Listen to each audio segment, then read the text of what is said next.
안녕하세요. 김율의 사연 라디오입니다.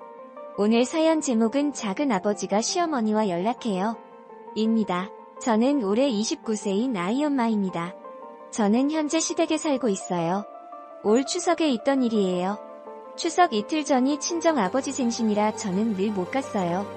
거리도 있고 시간도 안 맞아서요. 근데 올해는 제 남동생이 밥을 산다며 온 친척들 다 불러 모았어요. 그래서 인천에 사시는 작은 아버지도 강원도인 친정으로 가신다며 저를 데려가시려고 하시더라고요. 제가 살고 있는 곳은 부천입니다. 저야 시댁에서 명절 안 보내고 좋죠. 근데 시부모님이 한 소리 하실까봐 흔쾌히 오케이는 못했어요.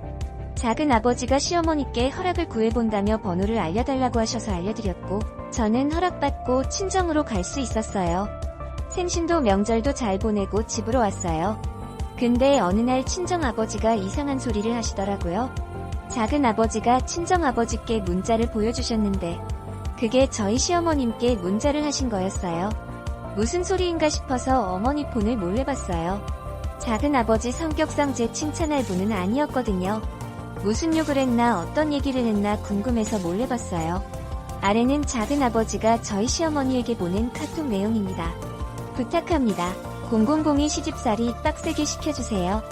이번 추석에는 아빠 생일 인관계로 데리고 갔지만 앞으로는 절대로 그런 일 없을 겁니다. 느려 터질 대로 느리고 게으름은 말할 수 없습니다. 학교 다닐 때 지켜봤지만 할머니가 커서 어디 다 써먹느냐고 날마다 잔소리했지만 정신을 못 차린 것 같습니다.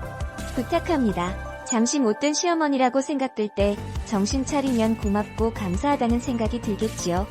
제가 시간 있을 때 연락드릴게요. 만나서 이야기하는 게 좋을 듯 싶네요. 늦은 시간에 죄송합니다. 이렇게 카톡을 보내셨고 시어머니는 저 카톡에 감사드립니다. 이렇게 답장 보내셨더라고요. 솔직히 충격이고 어이없었어요. 저는 친정 가자마자 동생은 욕실, 저는 주방 거실, 방 청소 다 했습니다. 너무 지저분해서 고무장갑 끼고 그릇 컵 싱크대 다 청소했고 작은 아버지는 청소할 때 주무시고 계셨어요. 근데 게으르다며 시어머님께 제 뒷담을 하시더라고요. 저희 친정아버님과 시댁 부모님은 서로 번호도 몰라요. 근데 작은 아버지가 나서서 저런 톡을 보내는 게 어이없어요. 시댁에서는 친정을 어떻게 생각할까요? 본인 아들이나 신경 쓰지. 진짜 제정신 아닌가 봐요. 사연은 여기까지고 댓글을 살펴보도록 하겠습니다. 1. 저 문자를 한 작은 아버지나 그 내용에 감사하다고 답한 쓰니 시어머니나 둘 다 이상한 것 같아요. 시가와의 합가를 왜 한 건지는 모르겠는데 남편에게 보여주고 다신 시가로 돌아가지 않는 게 나을 듯한데요. 분가 준비 끝날 때까진 그냥 친정에서 버티세요. 겸사겸사 아버지가 작은 아버지랑 제대로 연 끊는지도 글쓴이 눈으로 확실히 확인하시고요. 2. 밤 12시 넘어서 사돈댁 문자하는 것도 결례인데 조카 시집살이 시키라는 둥, 조카 욕을 저리 하다니 제정신이 아닌 것 같고 그리고 만나서 이야기하자니 아니 조카 욕을 문자로도 모자라서 만나서까지 해야 된단 말인가? 이거 아무래도 님 시어머니한테 흑심 있는 것 같고 흑심 있다 보니 이간질하여 조카 이혼시키려 하는 거 아닌가? 이혼시키면 사돈이 아니니 연애질을 할 수 있을 테니 참나 세상 별의별 사람 많네. 가족 모두 모여 문자 공개해서 따져 물어봐야 할 것 같아요. 3. 애초에 작은 아버지한테 시어머니 연락처 알려주고 작은 아버지 시켜서 명절 빠지는 거 허락받은 님도 이상해요. 그걸 왜 작은 아버지가 해요? 가만히 있는 님 아버지도 이상하고 이 글에 등장하는 사람들 님 포함해서 정상적인 사람이 하나도 없는 것 같아요. 4. 친정아버지께 말하고 작은 아버지와의 연을 끊게 하시고 시댁살이는 그만하시는 게 맞는 것 같네요. 조카 흉을 시어머니와 한다. 제정신이 아닌 건 맞네요. 너님 아버지가 가만히 있다면 너님 아버지도 이상한 겁니다. 무튼 순이님이 강하게 나가지 않으면 아마도 지금보다 더 후보될 겁니다. 잘 헤쳐나가세요. 5. 분명 순이 가족과 작은 아버지 관계에 문제가 있었네요. 그리고 작은 아버지는 정신 이상자네요. 6. 그 작은 아버지는 출가한 자식 없나요? 전번 알아내서 독한 시집살이 요구하는 문자 한번 보내요. 똑같이 해봐야 잘못을 알지 별 회개한 인간이 다 있네. 말씀도 없으시고 선해 보이시길래 잘해야지 생각했습니다. 이런 남친 아빠니은 백수의 녹이다만 몇십 년을 다녔고 자식들 등록금까지 뺏어서 화투를 할 정도로 이상한 사람이었습니다. 제 남친 지 아빠 또라이 새끼라고 욕하면서도 결국 혈육이니깐 제가 자기 아빠 흉 좀이라도 보면 네가 뭔데 그런 애기 희냐 그러더군요. 갑자기 나타난 아빠로 제가 갑자기 며느리가 된 것처럼 남친 아빠가 제게 아침에 밥해라, 집에 오면 반찬 다 새로 만들어라, 청소해라 등등 여러가지 시키더군요. 그래 사랑하는 사람 아빠니깐 열심히 해야지. 잘하면 나를 이뻐해 주시겠지 라고 생각했습니다. 하지만 제가 들어가 산지 3달 만에 노망 드신 시할머니를 모시고 왔습니다. 자신들의 친척들이 절대 못 모신다고 하였다고 자기가 모실 거라고 하면서 데려왔습니다. 노망나신 할머니 뒷바라지까지 하게 된 거죠. 사랑하니까 그 사람 제가 힘들하니까 제게 물질적으로 잘해주려고 하더군요. 가끔 주말에 나가서 만난 것도 사먹고 영화 보고 그래도 저녁 시간대 맞춰서 와 밥 차리고 설거지까지. 남친 아빠는 묵은 반찬은 못 먹는다고 일세 반찬을 하라고 하고, 오빠가 볶음 요리를 좋아해서 볶음 요리 위주로 하면 남친 아빠는 네 아빠 중국 사람이냐?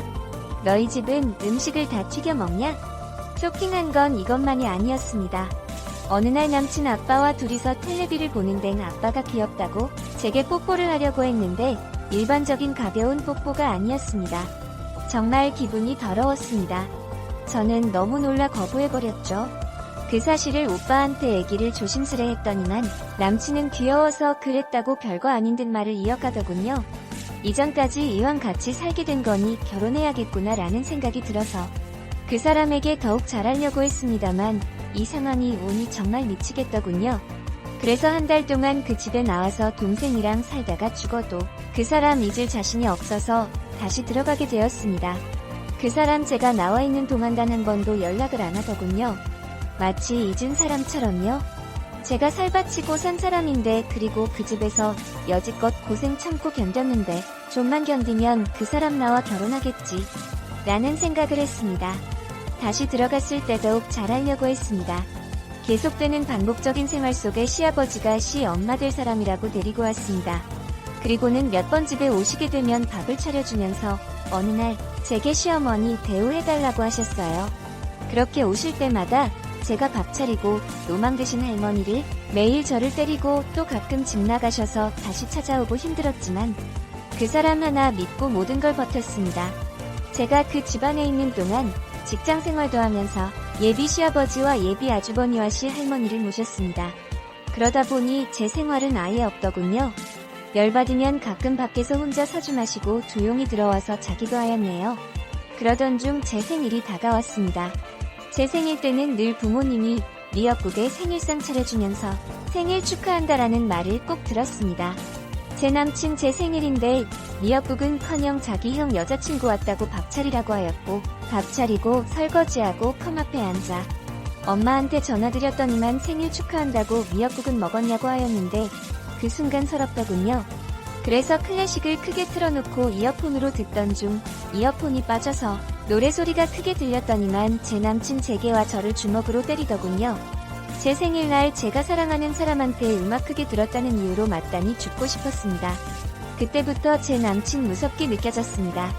자기가 실수한 것 같다고 또 얼렁뚱땅 넘어갔었는데 그 사람 저랑 있을 때 제게 끔찍하게 잘해준 적도 있지만 매일 회사 늦는다고 피곤하다며 제 얘기 하나도 안 들어 줄 때도 있고 저랑 살면서 단 한 번도 사랑한다는 말을 안 했습니다. 그러던 중 남친 아빠가 제게 들어더군요. 너희 결혼 안 하냐? 제 남친은 그 말에 지가 알아서 한다고, 남친 형은 제게 자기는 동생이 나랑 결혼하는 거 반대라고 하였고, 남친 아빤 그래도 결혼해라, 남친은 자기 알아서 한다 였었는데 그동안 살아오면서 저 또한 결혼할 자신이 없었습니다. 그 집안에 더 있을 자신이 없었고 남친은 알아서 한다고 하여서 그럼 제가 이 집을 떠나 나가서 살자고 하니 할머니는 누가 모시냐, 아버지는 누가 모시냐고 하였습니다. 제가 그 얘기를 듣고는 그냥 그 집을 나왔습니다. 그 사람 속으로 정리하고 싶었는데 그 마음은 정말 꿀뚝 같았습니다. 저와 살면서 그저 식모 취급밖에 안 했으니 그 집을 나와서 시간이 지나 다시 남친과 밖에서 만났습니다. 가끔 걔네 집에 가서 반찬도 해드리고 청소도 하고요. 남친 아빠가 제게 저희 부모님 한번 뵙자고, 그리고 너 나간 김에 부모님한테 가정교육 제대로 받아서 오라고 하더군요. 근데 남친 아빠 지가 뭔데 제게 가정교육 그런 얘기를 운운하며 말을 합니다. 지 새끼 용돈 벌어오라고 회사 다니라고. 시키면서 시할머니도 친척들이 용돈 준다니깐 모신다고 해놓고 늘 제게만 맡기고 나가서 고스톱이나 치고 나를 무슨 식모 취급하면서 말이죠. 자일 부모님 그 당시에 아빠가 팔을 다쳐서 병원에 입원해 있어서 나중에 말씀드리겠다고 하였더니 너는 왜 내 말을 무시하냐? 네가 뭔데 무시라냐고 하였고 말 끝에 너 우리 아들이랑 결혼할 생각 말라며 자기 눈에 흙이 들어가기 전까지 안 된다고 하더군요. 황당하고 정말이지 눈물밖에 안 나왔습니다. 그래도 만난 정이 있다고 제 남친은 포기를 못하겠더군요. 그래서 계속 만났는데 어느 날부턴가 이상한 느낌이 들었습니다. 그러다 내 남친 핸드폰으로 여자한테 계속 문자가 오고 전화가 오고 누구냐고 했더니 아는 동생이라고 저 만나면서 그년도 만나고 전화하고 문자 보내고 하더군요. 오늘 사연은 여기까지입니다. 시청해주셔서 감사합니다. 좋아요와 구독도 부탁드리겠습니다.